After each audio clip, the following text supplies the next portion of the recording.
Finalmente, vamos a hablar de uno de los resultados centrales del curso de Cálculo 4. Vamos a dar argumentos un poco geométricos, un poco intuitivos, de por qué debería valerse ese teorema, pero ciertamente no lo vamos a demostrar porque, como es normal en los cursos de Cálculo 4, la demostración escapa un poco a los fines del curso. Entonces, esta última parte del video se llama el sin demostrar teorema de cambio de variable. La versión general que nosotros veremos es para funciones de Rn en R, que son las funciones a integrar, y las funciones g de Rn en Rn, que son las funciones que van a servir como nuestro cambio de variable.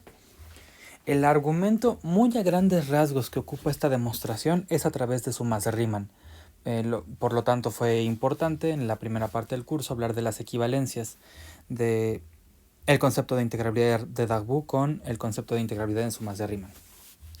Entonces, empezamos por hablar de aproximaciones. Para una función g que es diferenciable en el mejor sentido de la palabra, que es que sea aproximable por un plano tangente, podemos construir esta aproximación de plano tangente que constituye una aproximación a primer orden, que es válida para valores suficientemente cercanos al punto en el que yo estoy derivando. Entonces, si g es diferenciable en x0, existe una matriz de n por n, tal que si x es suficientemente cercano a x0, entonces g de x es aproximado por a de x. O sea que localmente las funciones diferenciables se pueden escribir como funciones lineales. Donde, bueno, de hecho aquí nos falta algo, donde a es la matriz jacobiana. Aquí nos falta un término afín, ¿no? Para que sea realmente el plano tangente. Entonces, para rectángulos suficientemente pequeños, centrados en x0, si queremos decirlo así, en cada punto en el que yo derive, el volumen del rectángulo transformado por g es aproximadamente igual al volumen del rectángulo transformado mediante la transformación afín definida por a. Entonces, este volumen, dado que ya es aproximadamente una transformación afín, se calcula, como lo hicimos anteriormente, como el volumen del rectángulo original por el determinante de la transformación afín. Esto es, el volumen original por el determinante jacobiano, evaluado en x0 porque es el punto en el que yo estoy derivando, ¿sí? Como los rectángulos cercanos x0. Así, los volúmenes de rectángulos transformados son aproximadamente iguales a volúmenes modificados a través de un factor de preservación de área. Y geométricamente lo que yo estoy haciendo es algo de este estilo. Yo no sé cómo se comporta como tal la función g. Yo sé que si yo tengo un rectángulo y la función g es continua, bueno, derivable, entonces va a ser continua, entonces esto se manda en un conjunto compacto, se radio acotado, pero eso es todo lo que yo sé a nivel topológico. Podría modificar de alguna forma la frontera, no estoy seguro de qué es lo que va a hacer, pero el hecho de que sea diferencia me va a permitir aproximar todo esto mediante una función lineal. Entonces, esto que yo estoy dibujando sobre el rectángulo es la aproximación afín. Entonces, localmente, como la función se comporta como una transformación lineal, como un operador afín, puedo pensar en algún tipo de factor de corregimiento que me permite ver a este rectángulo no mediante su función, su imagen habitual, sino aproximado por otro paralelepípedo. Y este es el que yo voy a usar. Entonces, todo esto es un argumento de aproximados y tenemos que ver de qué manera eso nos va a ayudar a formalizar un concepto del teorema de cambio de variable. Pero entonces, esa es la idea. Así que lo que está aquí es la aproximación por A, que es la matriz jacobiana, y lo que está en rojo es como tal la imagen bajo G. Entonces notamos que son diferencias bastante notables. Ok, esa fue la primera parte. Entonces, como ya estoy hablando de derivación, todas las aproximaciones que nosotros hagamos son de manera local. Y aproximamos localmente mediante transformaciones lineales, mediante transformaciones afines, esto es, mediante el plano tangente. Así que lo que yo voy a querer hacer a continuación es dar aproximaciones ahora al valor de la integral. Entonces, el planteamiento es un poco similar al que nosotros hicimos antes. Tomo un conjunto B, lo transformo bajo una función g y quiero ver si puedo encontrar una reexpresión para la integral de la función f sobre g de b. Vamos a pensar ahorita que las cosas son bonitas, entonces vamos a pensar que la f es continua, que el conjunto B originalmente es Jordan medible, que su imagen también es Jordan medible bajo una función g razonablemente diferenciable. Entonces esto quiere decir que vamos a suponer algunas derivadas de g y vamos a ver qué tanto tenemos que nosotros decir. Entonces, ¿cómo voy a aproximar a esto? En principio, como esto es un conjunto Jordan medible, tengo que empezar por dar un rectángulo que contenga g de b y extender la función. Y yo voy a querer...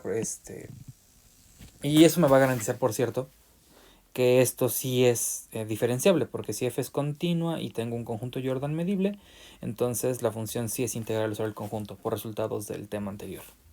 Así que lo que yo voy a hacer, ya que sí sé que esto es válido, es considerar primeramente la extensión a algún rectángulo que contenga a la imagen e inmediatamente voy a hablar de sumas de Riemann. Ese va a ser el concepto que me va a permitir en este caso avanzar.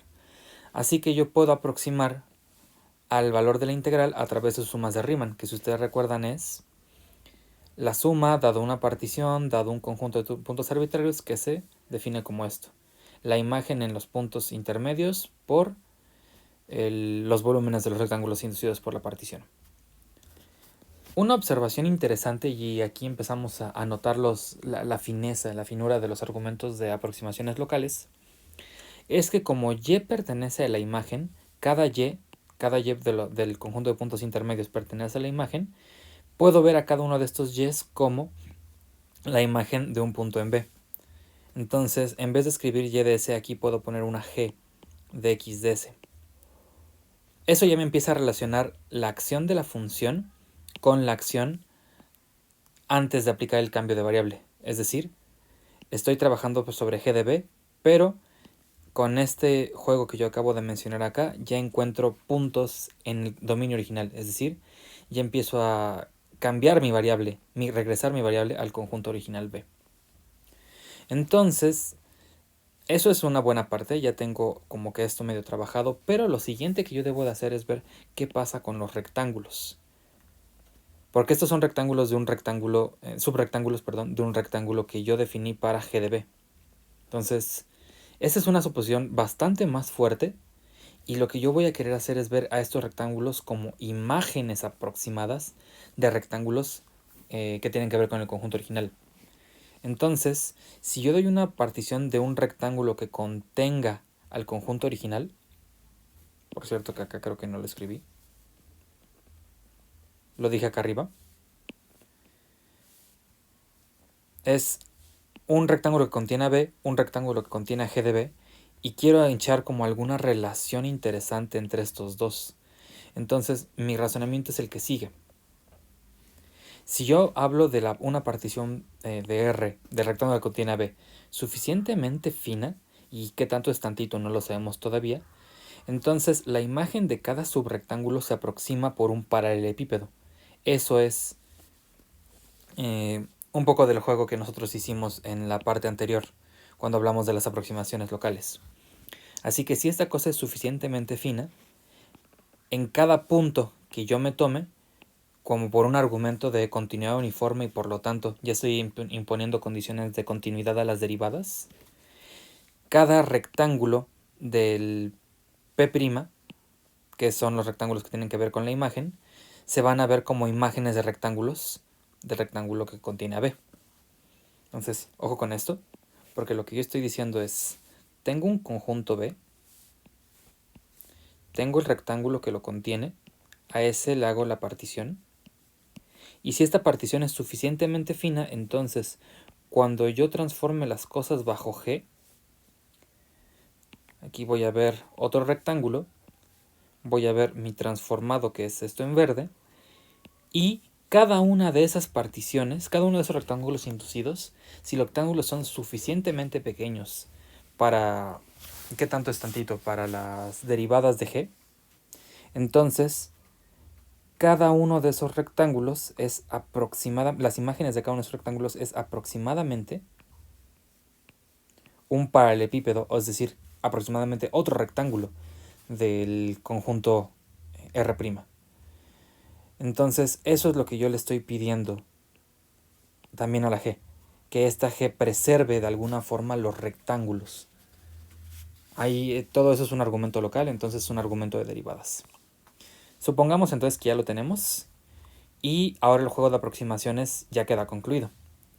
Decimos, la integral sobre G de B es aproximadamente la suma de Riemann, pero cada Y se ve como un G de X y cada rectángulo del conjunto imagen se ve aproximadamente como la imagen de un rectángulo del conjunto original.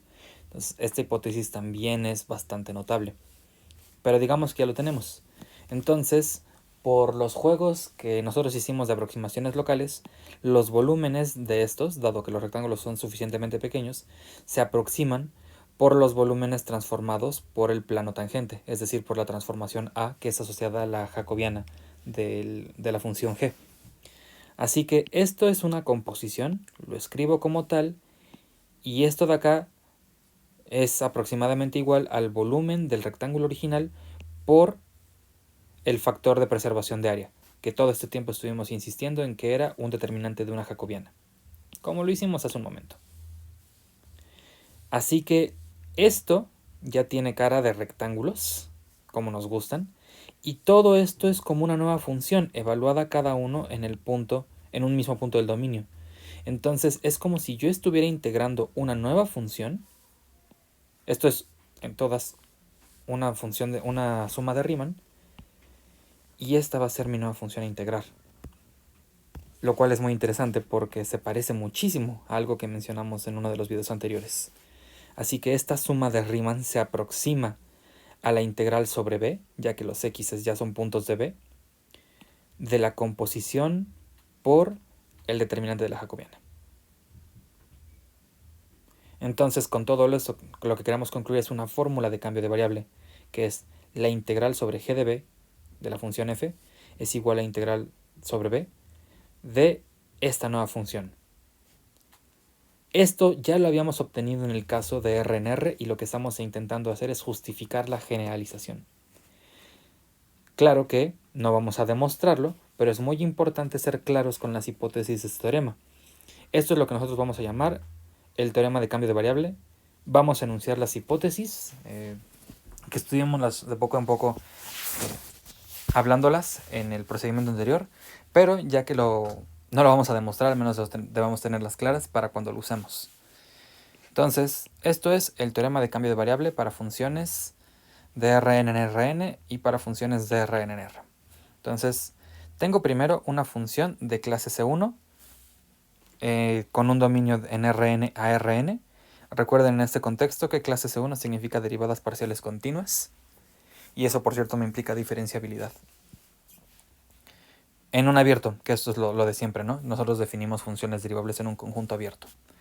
Ahora vamos a pedir que un conjunto B junto con su cerradura sean Jordan medibles, que estén contenidos en el abierto, y vamos a tomar la función f continua que va de la imagen del Jordan medible bajo G.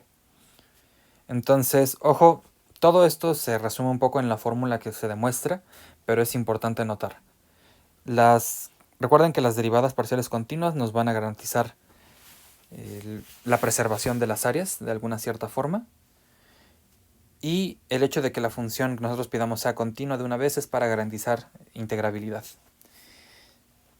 Las condiciones sobre G, así como se mencionaban en el video de repaso del teorema en la versión de R en R, es que la G debe ser inyectiva y que el determinante jacobiano debe ser distinto de cero.